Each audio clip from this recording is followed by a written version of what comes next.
Ladies and gentlemen, welcome back a little bit early. Sorry about that in case, well, I guess the ones that are heeded my advice did something else here in the meantime.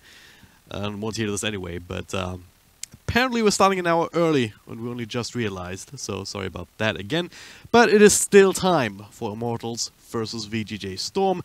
The winner of this one will face up against Complexity in the grand finals of NA ESL One Genting Qualifiers tomorrow.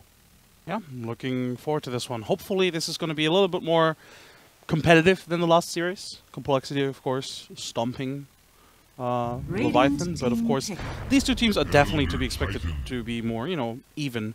That said, VGJ Storm, they are playing with a different carry. They've already had a carry stand-in at MDL Macau, of course, used KP from Newbie. But currently, they've been playing with Yawar. So as far as I know, Ritsu has been removed from the, or they've effectively removed Ritsu from their roster. 5 so seconds remaining. This fact definitely puts Immortals as the favorites. I think a lot of people would have put Immortals as the favorites in general, but generally speaking, if you change the roster like that, makes it very difficult to really adjust on time, especially against an opponent like Immortals, right? Yeah, absolutely. And it's like the best of the best for Korea. It's not much more than that, really. Like, there's only very few players that ever came out of that region when they made that big push here with the what was it called, Nexon League or something. Yep. Yeah. But 10 they, seconds remaining. like, to be fair, they've been tossing it up with the best ever 5 since. So seconds remaining. now in that NA region, looking to make an impact there. Worth noting, though, that Immortals, ever since obviously regrouping, they've had this year off where they've all gone a different direction, and but ever since regrouping, they haven't really looked too hot. Yeah, they did qualify for PGL and they did place among the top 4, but it's been really quiet since, right? So this is sort of an opportunity for them to yet again qualify for a minor and then show us or show the world really that the Koreans are still there. But VGJ Storm lay in their path. In the previous encounter, I believe it was against in Captain's Draft. Yes, Immortals did pull ahead 2-1, and again, Immortals. I think it's very safe to say that they're coming in here as the favorites. They certainly have it in them to make it all the way. Even Complexity, they've been looking very good. So even if Immortals do get away up against VGJ Storm here, it's gonna be a big test regardless. So whatever happens here, should be a good one. Either way. Senking an Ancient Apparition here, picked up first for VGJ Storm. Elder Titan again making an appearance in the first phase, this time together with the Bane. I'm surprised that we don't see the IO at all from either team. Both teams really like the IO. It's the most banned hero against both teams as well, because they both really know how to utilize that hero and obviously have good IO players. But both of them, it almost feels like a mutual understanding. Hey, let's just not waste a ban on that. Let's just don't play it. But of course, with the supports most likely already picked on both sides, there's no need to ban it anymore. So there's that. We see the bans coming out, so they're already looking to sort of ban, some of those very pesky carries to deal with. We have the Phantom Lancer, the Dusa, two heroes that you sort of. You need to play a specific way to deal with these heroes, right? The Phantom Lancer, one of the pesky illusion heroes these days. Pretty much the only illusion hero that's really worth dealing with. I mean, I guess there's CK, but, Phantasm is a bit of a different kind of deal. Yep. So taking out Phantom Lancer makes a lot of sense. Especially if you look at the Mortal Slam right now, ET, Bane don't really deal well against Phantom Lancer. So it's good to get that ban out of the way. Yeah, just don't risk it, Like, if you know that something is, like, it also depends on what kind of game plan you have going forward, like what other heroes you plan to pick, and maybe looking a little bit ahead of what heroes could work well against that. So, it's taking it away. Also, the Tinker, of course, can be very annoying hero unless you have that really reliable catch. But for now, it's VGJ Storm. We'll think about the next ban quite a long time, actually. And they settle on the Viper. Alright, speaking of annoying heroes, one of these mid lane dominators. Dire team pick. I got quite a buff here. It's been a while, of course, since the Nanotoxin changed, but I kind of really like it. It adds a lot more dimensions to the hero. Right? For sure it does. For sure it does. Razor, speaking of mid lane dominators, Razor being picked up here by Immortals. Of course, Razor, one of the more flexible cores in the meta right now. Can lane him virtually anywhere. He has that comeback potential, the flash farm potential with the plasma field. Can push towers very easily with the Aghanim's ult, of course. and generally it's just also annoying, very annoying to deal with because he itemizes in a way, you know, he stacks a lot of movement speed. You will often see drums into Sanjnyasha. Makes it very difficult to catch him. He tanks up very nicely because he builds into all his stats items as well. So Razor, a very safe pick that, you know, oftentimes we even see in the first phase because it doesn't really give anything away. Razor is usually a secondary core, sort of like a, you know, just to draw attention, just to create space for the actual carry of the team. So again, a very safe pick early on, and VGJ Storm respond with an early Chaos Knight. I say early, but Chaos Knight here already pretty good. There's a lot of, I mean, we saw it from Complexity early, right? There's a lot of physical burst potential with the CK. They already have very strong gank with the AA with the Sand King. So Immortals might have, I mean, this might just be a very aggressive laning stage from VGJ Storm as well. Yeah. It also scales fairly well. Like, you're already taking out Medusa as one of these classic counters out of the core position against the Chaos Knight, and he also matches up quite decently against the Razor, because even if you static link, it's normally like the be-all end-all man-fighting ability that the Razor has against melee cores in particular. Not so much against the Chaos Knight, because the illusions still end up hitting hard. Or, well, of course, you hit hard yourself in case one of the illusions gets static linked. In that sense, pretty decent there. Abaddon, though, I really like that one, because you have that combo breaker potential from the Aphotic Shield, and that's one of these heroes that Chaos Knight cannot instantly delete. That's a really good point, and that's actually really important because, again, we saw it from Complexity. The Chaos Knight being able to jump just anybody and just, like you said, deleting them. So this is really good. I was almost tempted to say that Immortals kind of need a defensive hero against his aggression coming out from VGJ Storm, but of course with both supports already being drafted, it's not easy to pick a hero that actually fills that role, but I think Abaddon is a good choice here. Also, I'm not sure for the laning stage because they do have good ways of zoning him out and actually a lot of killing potential early on before he picks up that ultimate, so I'm not too sure about that. VGJ Storm responding with the OD. OD also an excellent carry. Technically also good, could have been a good pick for Immortals. Not necessarily the strongest core duo, of course, Razor and OD, but OD does deal really well with Phantom Lens illusions, or not Phantom Lens, sorry, Phantasm illusions. So that could have been potentially a good pick for them. But in that mid-matchup, OD versus Razor, it can really go both ways. Razor doesn't necessarily get destroyed as much by OD as other carriers do. But also can, you know, dish back, of course, with the link and stealing damage even through the orb, through the astral imprisonment. Yeah, alright. I'm starting to think about how they actually want to lane this, because you're bringing up the Abaddon being able to be zoned out.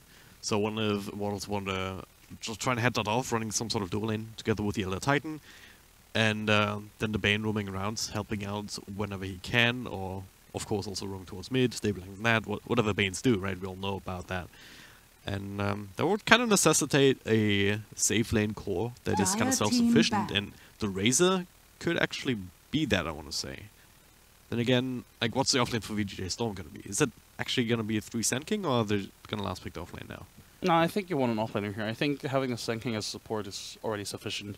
You could technically pick another support here. I think if you pick something that adds even more control to this lineup, that could be really strong here. But I can't really think of anything. Maybe like an Earth Spirit, you know, have as much early aggression as a Sand King could put out, potentially even more.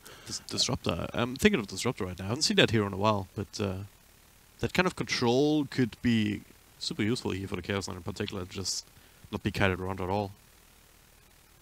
Yeah, potentially. I feel like the Disruptor just doesn't add enough damage, though. I feel like if they were to pick another support instead of an offlaner, I think you want something that can really just create chaos, because otherwise you would have like a Disruptor just AA sort of like support duo that's a little bit too weak.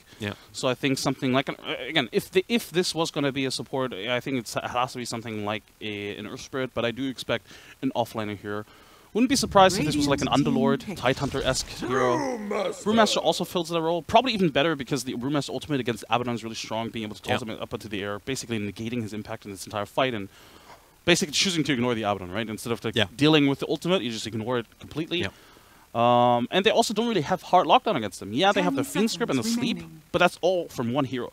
Right? The Brewmaster, if he doesn't get caught out by that, he can just wreak havoc. So I really like this pickup, and I feel like Immortals, they're already somewhat behind in this draft, because no matter what carry they're going to pick, I don't really think they will be able to provide the kind of control that they need in this game.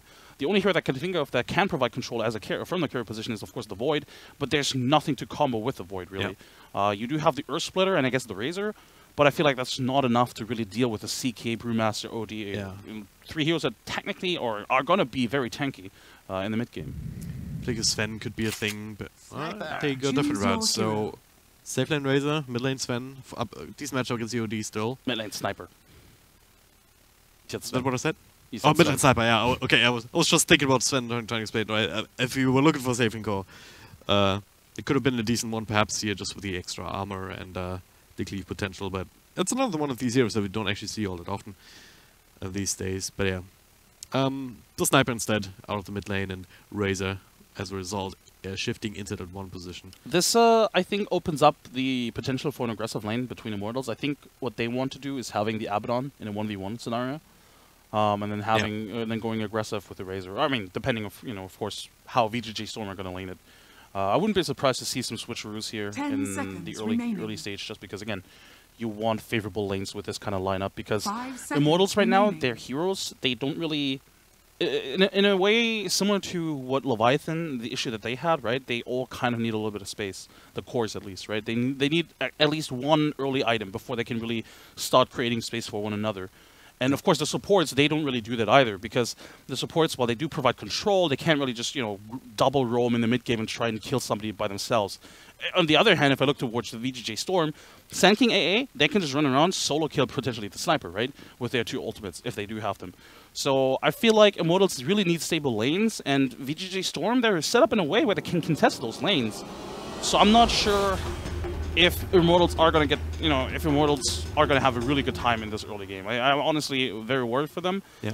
And especially, again, because with VGJ Storm also have that mid-game aggression. CK, Brewmaster. It's not going to be an easy game for Immortals by any means. Yeah, I do have to agree. Like, Prepare for battle. I mean, I don't know what else to add there. Like, I mean, we talk about the CK. Like, all of these heroes, they hit a similar kind of timing window, like they've and quite reliably as well in some cases here because of the Brewmaster, right? If he hits a level 6, we can always play around that, right? And then it's going to be down to how the laning stage goes and whether Immortals can dodge out this particular type of aggression and not take too much damage once it eventually comes out. Actually, I wonder what kind of lanes Immortals want. Do they want to have the Abaddon versus or Abaddon, whatever you want to call it? I'm calling Abaddon. I'm just going to warn everybody in chat. I'm calling it Abaddon. Do they want the Brewmaster versus Abaddon 1v1, or do they want to play aggressively? And maybe, have the Razor versus the Brewmaster and then have the support there and potentially win that lane? I'm not sure they could, because, again, it's a Brewmaster. It's not an easy hero to kill and easy hero to bully. And the way they're rotating right now suggests that they will take it, though. They will have the Razor up here against the Brewmaster. They might just still TP. Honestly, it doesn't. This day and age in Dota, no one knows. No one knows, really. I mean, it wouldn't have been the first time to see both teams just continuing switching lanes, even just play musical lanes a little bit, The battle just to try and begins. get that same matchup that you were looking for, favorable ones. We'll see whether they settle on something. Mid lane probably easiest to call. Like, you're gonna have the classic mid heroes, but also the supports, or at least one support hanging around for a while. So there's going to be the Abaddon going bottom versus the CK. If it's just the CK, I think it's actually not that bad of a lane for the Abaddon. But again, Brewmaster top here, solo against the... If it's solo versus Razor, I'm not sure how well he's going to deal. Yeah, you have the static link, but of course Brewmaster, just in general, a very annoying hero to deal with the Drunken Haze as well. Making it difficult to kind of bully him out of the lane. Yep. Once he breaks the link, not the links, the links, I feel like the lane is going to be a little bit easier for him. Just looking at this middle lane, I mean, superior block here, superior lane control from the Dire side, so we're hoping that Sniper would go into the river a little bit longer. Sand King still just not pulling the trigger, not walking up for a burst strike, and now do making that rotation back. Scouts him out, so no first blood just yet. Now TP down bottom here, Fabi joining up with the Abaddon. Look at this power, look at this damage here from just the big old punches with the Astral Spirit. Chaos Knight dropping super low, but now his own support coming through. Another Fortic Shield. Speaking Keep of him damage, safe, but now Elder Titan. Well, he gives, but he also takes. pretty much. This time he takes and gives the first blood. I think If this that makes is sense. this rotation came a little bit late. Obviously, they still get the kill, but this Trilane is so strong. I was surprised they wouldn't have it Yeah, from the no get-go. mana for Fortic Shield. Might have to eat his is Mango, but he can't even get the chance. Chain stun is too strong. This is why I was wondering if they would ever dodge this lane, because the Abaddon is pretty much... He's very vulnerable against this combo, really. These 3 heroes, they have so much control over this lane. They can kill the Elder Titan pretty much again if they just get him out of position again. So this laning stage right now, at least bottom here, very rough for them. Mid lane though, of course, Bane plus Sniper versus OD, not a good time for the OD. Especially with the early points in the field. Look at this. Yep. This is so disgusting to play against. I mean, it's similar with heroes like Titan for the offlane, like up against melee heroes, right? This is the reason why it's so obnoxious, because you just walk out the anchor smash, and then you don't do any damage anymore. You can't get last hits. DK is the same with a brief fire. You have that damage reduction, and in Feeble it's the same idea, right? You're missing out on like an early setup potential for the Nightmare, but in this game there's not a whole lot that you can set up in the first place, especially with the Stomp not online just yet, and you still have the Brain Sap for trading. Yeah. This is why though that the Dire side, they have to apply the pressure here in this bottom lane. They already forced out the TP from the Bane, but they really need to do something here, because they need to alleviate the pressure from the other lanes. And yeah, this currently, it's an okay trade for them, but the other lanes are currently losing because of that early setup. Yeah. Even up top lane, the Razor, you would expect him to do decently well in most matchups. And Brewmaster, like, I mean, it's a bit of a back and forth, because on the other hand, you do have to deal with the Strength and Haste spam, which makes it very, very hard to last hit. Despite that, though, he's sitting at 17 and 9, so it doesn't seem to be affecting him too much just yet. I think what the Radiant are looking for here is this sort of like exchange. Like, all right, we have the Abaddon in this lane. Is he actually going to get anything out of it? He's gonna die again, more than likely. Again, perfect chain stun. No single chance for your Euphoric Shield. Like if they go on the Elder Titan like that, your Euphoric Shield breaks that combo. But if you go on the Abaddon, You can call him what you want. Yeah, and I will. Make no mistake, I will call him whatever I want, whenever I want. And I'm not necessarily going to be consistent. But yeah, without the ultimate anyway, he has no way of getting out of that. But again, I did highlight it in oh, that's a dead OD, isn't it? Oh, he has a region rune just at the edge of the shrapnel. I can't pick it up, but one right click will cancel it. Oh no, it missed uphill. Yeah. Oh, so good. So good. And now they might be able to turn on this. Yeah, Sniper, he can't walk away here. That's just in time. Oh man. That almost worked out. But in the end, the Fairy Fire! What a slow from the finale, and the Benjamin is secured for the OD. Gareth informs us that it's Abaddon. I refuse to call him that. Is he gonna come in again in 5 minutes when he catches up to my butchering it? We have a rotation from the, of lanes, and I think this is what I thought the Dire were at least looking for. This sort of like CK versus Razor matchup here at top. Obviously, you know, Razor's still versus a melee hero, but at least with the CK and AA, they have kill potential onto the Razor, and then the Brewmaster in the safe lane versus the oh my god, I can't even pronounce it now because I'm not sure what to call him. Did you say Abaddon or Abaddon? I'm not going to pronounce his name anymore at all. Against this monstrosity. The monstrosity, alright. Let's call him A. Or Smiley Face, or whatever that is. They're rotating a few extra heroes up top, so at least 3 more joining in with the Razor. It's a big rotation. They need to get this kill to make it worth it. Thank you. They're coming from the back. They are not looking into the back, though. They go in onto the CK. That's a lot of damage with the chilling attack. No, just with everything else they have. I really like this play because they would have wanted to rotate this tri-lane anyway, because they want the Abaddon versus the CK. So what they do is they TP him up here, maybe get a couple of kills, maybe this AA, and then they'll likely just leave the Abaddon here up here as well, and then rotate the Razor down to the bottom lane again. Mid lane though, they will have a Sand King with a haste rune, I believe. Yes. I mean, if got some rotations, that is. One shot one comes through. Oh, Fabian's a little bit too scary here with the Storm. He cannot really stand next to the Sniper anymore, so they keep him safe. They're still pushing top. I mean, they did have the siege creep, so it's going to be a good amount of damage. Abaddon, he can tank the tower shots for a little bit until the creep wave or the next creep wave arrives. So fairly standard stuff. Early tower is always going to be helpful. Just Because we were talking about how the laning stage needs to go for Waddles to be able to withstand this aggression coming in through from the mid game, and well, it's about to come out here. Sniper. This time he gets caught in the river with a nice little wraparound snacking, but look at the Brewmaster here. He just hit level 6, so that's the point where you can say, hey, it's gonna start to ramp up sooner rather than later. Yeah. I really like this rotation now from the two supports. They need to apply. They need to keep applying this pressure right now because they effectively lost the laning stage in a sense. I mean, or at least up until now, anyway, because they just gave way too much to the Razor and they didn't really punish the Abaddon enough. This is a good punishment though for the ET. Yeah, this combo we talked about. It's, they want to give it to the OD. Yeah. They wanted to give it to the OD, but he was going to be there too late. Still gets the assist goal though, so that's pretty good, and a little bit of experience, of course. Brewmaster shows himself mid, even being scouted out by a ward, so they're not really... They shouldn't be able to fight the sniper. Yeah. Top lane? It's just enfeeble being annoying, really. Yeah, even CK, 77 damage, minus 30. It gets very hard. It's not impossible to last it with that, but... I mean, he already has... It says 77 damage, but... Dora is... There is actually a damage spread. Like, if you hover over it, it says 62 to 92. And all heroes have this damage roll. Sometimes you do more, sometimes you do a little bit less. Chaos Knight, of course, a hero that's built around Crazy RNG. He also has, I believe, the highest spread of that in the game. So, like, you can do, with Enfeeble, you can probably do like 30 damage or still 60 damage.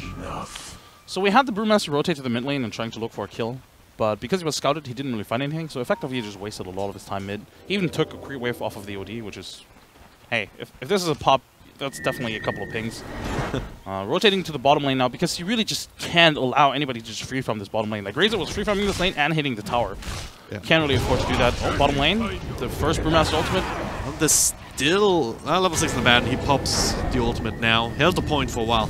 Now Banishment just waited out. It's another good counter that I haven't really talked about this yet, but came into play now. That's a good rotation. But the Radiant are sort of making up for this by trying to rotate top. If they get that CK, that's definitely a worthy trade. Oh, he just used Router with a little bit forward. Here, Nightmare comes through despite the stun. Projectiles, XD. Now slows from the sharpnel. Damage being stolen even more. And awkward for the bit too strong. And now thinking, yeah, he was trying to help, but does have stick charges, does have another burst strike as a result to just get himself out in case they had detention. But not at the ready here for Mortals. But they still have another catapult. Maybe it's the same catapult here that was working away at the lane earlier. I have no idea. Are they gonna go top again? CK does TP in, but nobody else is here. Not sure about this one here. They drag one back, holding on to the Nightmare for now. Assassination, just a bit of a tap on the back. I feel like this is a bit of a mistake. They I think they could have contested it. I mean, they do have the shrine here as well, of course. So I feel like they could have maybe TP'd in, but they felt comfortable, just, you know, knowing they wouldn't probably commit for this tower push anyway. Yeah, I mean, they also didn't have the Brewmaster ultimate. They really want the level 6 on H. They're just going to go for another kill top. Oh, God. Yeah. Or they were setting up for it anyway. CK moving back just in time. They might settle with this SK because they do see him in the back with their very good ward. Dude, we're level 6 as well now, so Fiend's Grip, you can just walk up in Fiend's Grip if you get in range. But double damage. He's still sticking around. It's a decent range. Like, if it comes up to the creep wave now, he's just gonna die. I think the play or the idea behind all of this was to give the AA time. They didn't want to rotate just yet because they wanted to make sure he hits level 6 first. Exactly. He has it now, and he's sitting in that general area to try and help out. They're not completely certain about each other's positioning, I do believe. Yeah, that was just really fresh. It's so weird that we have a sniper Razor trying to gank your own top lane. That's a stun connecting. There it is. Assassination. Make it a little bit harder. Down to half health as he pops a Phantasm. But already on the way out. All this is just sufficiently awkward. Yeah. It really is. It's just like, oh yeah, okay. That makes it a little bit easier. Well, a little bit better here for VGJ Storm if they can get this main. Yeah, that is very, very awkward somehow. Not only is he tanky, he was just very slippery. With boots, of course. 370 movement speed. CK tried to go for the body block, was just not able to find it, and now they effectively wasted a rotation, a Phantasm ultimate, the time for like 4 heroes as well, and in the meantime, bottom lane we have Abaddon and Sniper pushing the tower for free. Yep. Well, middle lane, Ultimate is also getting his extra levels. As Has yet to put up a point in his ultimate, but just anything else that you can add here. Next level Storm, decent amount of damage. Natural Order, 2 points into it, just to amplify it now. Now, Razor in front. Blink Dagger shown off by Brewmaster here. Doesn't even need to use his ultimate for this one, because the wraparound was there. Once again, this Sanking. Doing this time and time again this game. Just coming into the back, turning this Ritter blood red. This was a good rotation, especially because they didn't commit that much. But speaking of... Stop in the feed script, yeah, alright, that'll happen. Not good anymore. Honestly, that wasn't even that big of a, like, it was one small misstep, because he was caught by that stomp from the Spirit. That set up the kill. Very unfortunate for them. At last. Bit of a nuisance. But now that actually leads them to a tower for Morton, but looks like if they can stick around, they do feel comfortable with the Abaddon up at the top, up in front here, using that borrowed time as a fallback. Yeah, this right now it feels like Immortals. I know they're only ahead by like 1,000, or I guess it's gonna be. Well, it's not even. It's like 400 maybe. This Earthsplitter just straight up leading with it. None of these spells with it. Yeah, that was very hopeful to say the least. Brewmaster ultimate in the back. They do find the Bane, and he is dead. Maybe they can find more with the Storm Ruling, but he does not. Bane is the only one who dies, and it's absolutely fine. Yeah, especially because it was a Brewmaster ultimate used. And still hunting, but this sort of feels like, I mean, this is a very good way of sort of like summing up the entire game thus far. I mean, they rotate a lot of people, and they only get like pretty much the minimal amount of things they could have gotten for that rotation. And I know they're again only behind by like 500 gold or something, but it feels like they're behind by more just because the CK is suffering so much. And then when we look on the other side, we have the Razor at the top of the network chart, and we have Sniper doing pretty well. Abaddon doing pretty well, yeah. And then the CK needs to catch up, and generally speaking, Keeps the CK wants to be ahead in terms of net worth, because he doesn't farm very well in the mid game, and might even die. Like flip side of coin, he pops Phantom, only gets a one illusion here, gets Dubu though with the Blink Burst Strike, turning this on its head. Immortals losing to it, and do get the Sanking in return, and Razor still very much healthy up on the front line, still turning things around with Shrapnels. Also, doing so much AoE damage, borrow time, making sure the Abaddon is still at full health.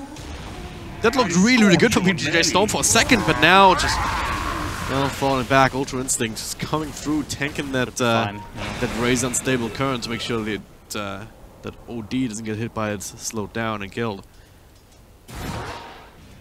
That looked like they would just run away with that, but it's just as quickly it's turned around. It's just very difficult because they can't get in front of the Sniper. I mean, if they had, the Phantasm combo effectively, it would have been really strong against the Sniper, because the Sniper is actually not that tanky. But they also picked it out last, tanking Razor and Sniper.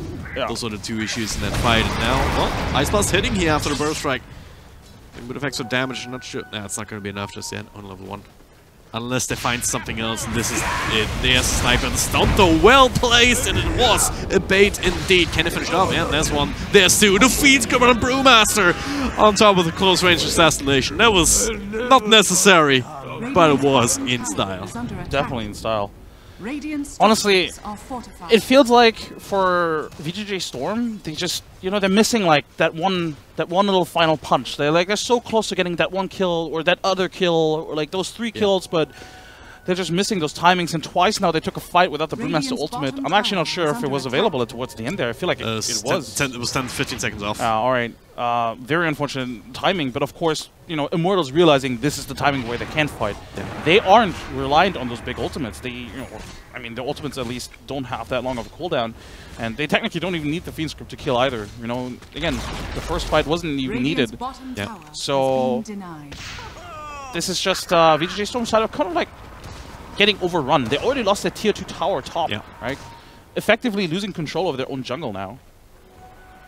Starting to turn into an issue. I mean, we were talking about the Chaos Knight, how strong he can be, but that is dependent on a good laning stage and getting off the ground with a quick armlet. They want to go down the drought. Right now, he does have some Slataarms with the treads as well as the drums, but compared to what the other team has, that's just not enough just yet, especially if he only gets the one illusion. Right? You want to be the ones that people run away from so you can drag them back and kill them 1-on-1, right? And It's not really happening in this game. The counter initiation has always been on point for Immortals. I will say, I think for VGJ Storm, what's going good or what's going well for them is right now the fact that the Sand King, I mean, he's had it already, but you know, the fact that he has a Blink Dagger. Yeah. Considering how this game has been going, the fact that he has a Blink Dagger is huge.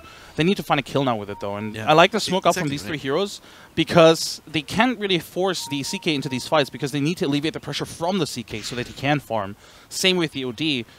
But unfortunately for them, Immortals just grouped up because they fully expect this. I'm not even sure if they saw the smoke or Local they break. just expected it. They still initiated him. Should be able to burst him down this time. That is. Stop a little bit too late to change that. This works out, right? This was the first time. That wasn't even with the blink, right? That's the other thing.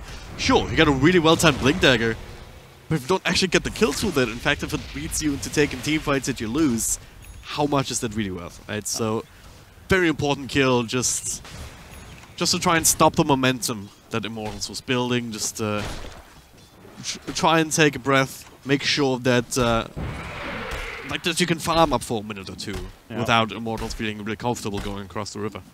I like that they immediately jumped out because they knew, alright, that he was going to shatter anyway and just make sure they get out of there. Because if he tried 1v1, it's not worth it anymore. Yeah. But again, yeah, this alleviates the pressure. Immortals are not going to look for a fight without the Bane, I don't think, because the Bane is actually quite important to set it up, and yeah, it just buys time and creates space for the for the OD and for the CK. Invisibility. Unfortunately for them though, or for VGJ Storm, you know, they placed one ward with their smoke, but it got dewarded. Immortals fully realizing, hey, if any team smokes in that aggressively, they're going to plant a ward somewhere, so immediately finding that one as well. Sand King finds the ET as Invis. Might just realize that he's going to place a ward. Actually, he just places a sentry here. Alright, interesting. And he... Well, if you just walked up there, that would have been hilarious, but... Just wandering up towards a sniper. Would need a little bit of extra help to get the kill, I do believe. Oh, might set up top with the AA blast and the epicenter. Yeah, that would be the help. Oh, AA doesn't connect. It was pinged out, I believe, so they knew they was coming in. Oh yeah, the... You see the second projectile. Yeah, you see the projectile if you have true sight. So I saw it come in. It's not that band worthy, guys. Just relax. It's all in order. But they're hanging around on the star side, meanwhile. OD is the only one who's doing very well still on the side of VGJ Storm. Does have that Hurricane Pike, something else in Korea? Doesn't seem like it, so it's... I'm not sure if that's going to be enough. I mean, obviously it's a lot of value in the OD, right? You Hurricane Pike, get these extra...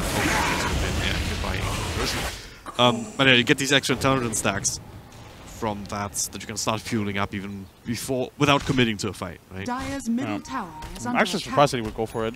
It does make sense because they need some sort of defensive item against the CK.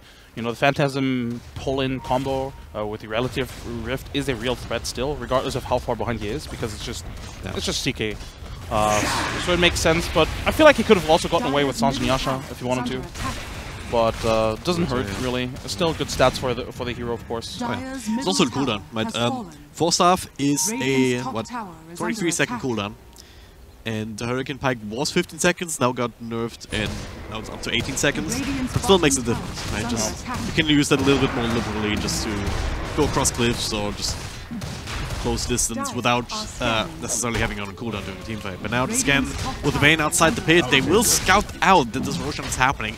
Down to a third of self points, now a quarter here. They will not be in time to contest this, though, will they? Shrapnel out, get some vision here, plus the Spirit. Doing everything that they can to keep them away due to also a Nightmare on the Sand King, so no Blink, Burst, Strike, Steal shenanigans.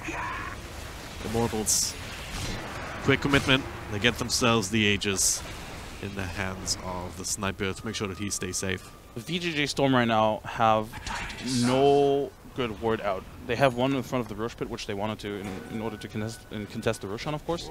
But other than that, they don't have any vision on the map, and that's why they lost this Roshan in the first place. You know, you didn't really see anybody in the map. First instinct at this stage doesn't necessarily have to be Roshan. Instead, it's maybe, hey, are they trying to gank me? OD was sitting bottom in the tree line, wasn't sure, are they going to gank me? The realization only came when, of course, you know, the scan hit, and then they knew, all right, they're doing Rosh, and it just takes too long. But yeah, this is, I think, really important here to note that VGJ Storm just doesn't have any map control as it is right now, and it is Immortals that are sort of like, you know, they have really aggressive vision. They set up for this Roshan as well with that one ward that we saw the ET place, right? So they knew, all right, if somebody's TPing to the shrine, we will see that. And now with that push in the bottom lane, I wouldn't be surprised if they take over this part of the map as well. Sparing down his lane. I mean, Brewmaster try to slow it down a little bit, just getting the clap off. There's a catapult on the wave, so you're never really going to skip that with just one spell. They do trade the tier 1 top away, and well, they have a catapult themselves, so it makes it possible for OD to continue that if he really wants to, but at the same time, Immortals, they don't want to wait any longer. Yeah, they see the Phantasm super careful if he mid. gets, if he gets Fiend Script or something, it ends up falling, but now just plinking away on a high, going to battle, just standing there. The Vlad's even just buffing up that extra damage, or buffing up the damage on the sniper even further. And just straight up get a tier 3 for free. They might even give up the Rex. I'm not sure if VGJ Storm can contest this or can fight this without the Phantasm up. Maybe with a big Eclipse here, maybe with the Brewmaster ultimate, they're coming in, the trigger, that borrowed time, and now they go on to Sniper. They need more though, still. They don't have the follow-up. There it is, the backhammer. Abaddon will fall after his ultimate is inspired. Burst Strike into the Fiend's will be cancelled immediately by the lift. So they're doing some work. The Aegis has been triggered. But now they've already had to buy back on the AA. Razor taking over together with Fabi up on the front lines. Another Burst Strike in the back. Trying to bring down the Sniper for the second time, but Nightmare saving him, and now Razor refocusing. Alright. Gotta be the team player here. Nice little imprisonment to make sure the Brewmaster stays alive. Assassination now. Well, find him in the end. Might have been the Sand Kingdom was gone on that. Either way, they both die. Double kill from Sniper. Razor ends up dropping here as Elise himself tracks him down inside the trees. CK though in his own base might just fall here. Indeed he does. Yeah, Forces out a buyback. Still fighting there. Holy hell. Back from Ultra Instinct. They will find Dubu as well. Eventually. There we go. Misses uphill. Make sure that Ultra Instinct has to get the kill himself rather than giving it to the OD. What a trade. I guess they hold Rax, so I still don't want to call it worth. Sniper only died once. I mean, he obviously hit the Aegis, right? Yeah. 2 buybacks forced from the Brewmaster and from the AA. To be fair, though, these 2 heroes weren't necessarily close to like any particular item anyway. Yeah. So it's not that big of a deal, but still, it just goes to show how far behind they are. But at the same time, also shows how potent this team is in terms of team fighting, really. When they hit their abilities, it's actually not that difficult for them to get in. But again, they used Phantasm mid to take a tier 1 tower. And I believe that is why they were so hesitant to contest this in the first place, because they didn't have Phantasm available. If they have Phantasm in that fight, maybe it's a completely different fight. Maybe, we don't know. At the same time, the only reason that they got anything there at all was because of the OD. That Hurricane Pike just started to fuel up some of these stacks. He was something like, what, 24 intelligence, something like that, when he dropped the hammer on the Baron. So, and then starting to run down people. Problem is, he can't be everywhere, especially if the fight is dragged, stretched across. Like, I mean, it was stretched across where the Rex are, all the way up behind to the other high ground, essentially. So he can't be everywhere. You're still going to lose people if that CK is not up to scratch. And he can do damage now if he has that Phantasm, so that's ties back to what you were saying. With that armlet going and whatnot, but it's still getting harder and harder now. The Trines also being opened up, and in fact, one of them has already been taken. The big issue for them is just getting to that Sniper. We saw it in the engagement. You know, trying to jump to the Sniper right now is really difficult. They did get the Aegis off of him, but that was because, of course, he knew he had the Aegis, so he could play a little bit more aggressively. But they have so many ways of sort of like saving him. We saw the defensive Nightmare. What, two Force Stars, of course. You know, we have one of the Sniper himself, but also one of the Razor. They have the Abaddon with the Aphotic Shield, but also even the Solar Crest helps a lot. And then, of course, has a Stomp. It's so difficult to just get past the initial sort of wave and then go to the Sniper. It's not that easy. Almost want to say you need the Blink Dagger on the CK, but of course you can't just afford to buy a Blink Dagger, not only because you don't have the gold right now, but also because you want to invest it into actual items. Like, you know, he currently is building that AC, so it's really difficult. I like the smoke, but I feel like this might be a little bit too obvious, because they were just pushing on mid, and mid is now getting pushed in. It's like, where are they? Nobody's top. They're pushing in. Mid is being pushed in. They really like the positioning as well. Abaddon here on the front lines. He's breaking the smoke on the low ground. Now the Shrapnel gets some extra vision and is taking this fight very easily, but ultimate comes through from the Brewmaster. Dimension 1, Fiend Scope, the Storm, everything hitting now in his choke point with the Earth Splitter. OD dead, CK dead, and now, well, this fight is most decidedly lost. You're gonna try and get away, but, well, that's an ancient apparition. You don't have a lot of health points to ensure that. And, well, superior position from Mortals. and where they are in the game anyway right now. Just they're having the strength to just dive in head first into that. Yeah, this is most likely Rax. They might be able to force out these buybacks, but without the Brewmaster ultimate, I'm not sure how much they can really do here. Again, they will have to force out the buybacks, of course, but how are they going to get here? AA is also down for 5 seconds. Senking is kind of stuck. Brewmaster also has to walk all the way back. Doesn't have a TP, is also half HP, so even if they are here, can they really just jump into this? They can. I mean, they have to give this up. They also have to give up mid because there's another wave already here with another catapult to add even more power to the push. At the same time, they have to do something here. Blink Burst Strike on 2. Epicenter was not channeled up initially. Ice Blast and a couple of heroes. They need to deal with the Baron first. I think that's what they realize. Try and trigger the ultimate, blow them up with more for like the Sanity's Eclipse or something, but now the stomp hits on the OD. Can't write anything for a while. Gets damage on the Seikei with a single hit. There's the ultimate. Not really doing too much damage though. Immortal still very much alive and kicking. Abaddon does have the borrow time triggered now, so maybe you can do something here, but you just need the damage. You need to be able to withstand this quad. And you just can't. You have to walk away. Recharge on the fountain, try to go for another round, but I just don't see it in either today. GG will play this call. VGJ Storm tap out. Don't have any access to this game anymore. A very rough game for them. This was not easy to take in the first place. I do think the draft was not necessarily. I think drafts were very even. It just really depends on the execution. But if you have that rough of a laning stage with a lineup that kind of wants to have a good laning stage, right?